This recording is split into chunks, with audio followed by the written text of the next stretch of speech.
يا أيها الذين آمنوا لا تتخذوا الذين اتخذوا دينكم هزوا ولعبا من الذين أوتوا الكتاب من قبلكم والكفار أولياء واتقوا الله إن كنتم مؤمنين. وإذا ناديتم إلى الصلاة اتخذوها هزوا ولعبا ذلك بأنهم قوم لا يعقلون.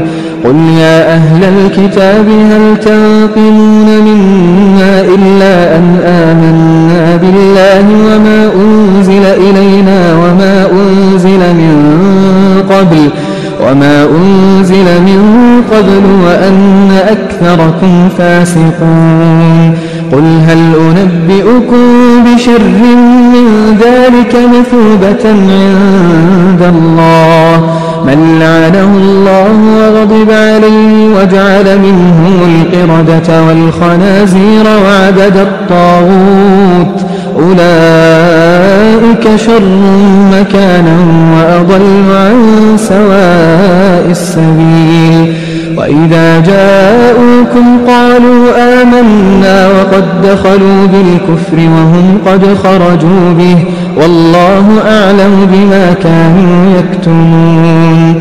وترى كثيرا منهم يسارعون في الإثم والعدوان وأكلهم السحت لبئس ما كانوا يعملون.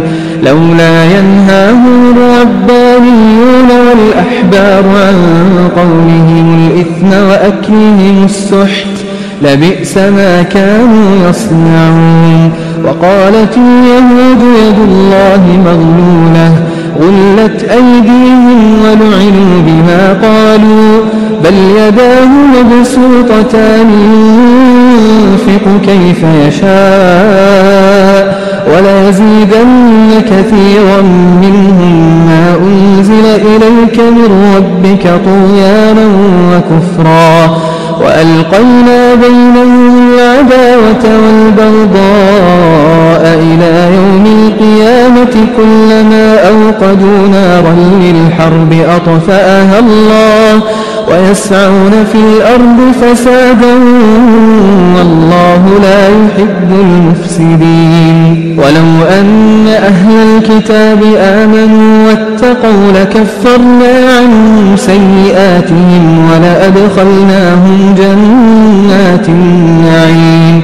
ولو أنهم أقاموا التوراة والإنجيل وما أنزل إليهم من ربهم لأكلوا من فوقهم ومن تحت أرجلهم منهم أمة مقتصدة وكثير منهم ساء ما يعملون.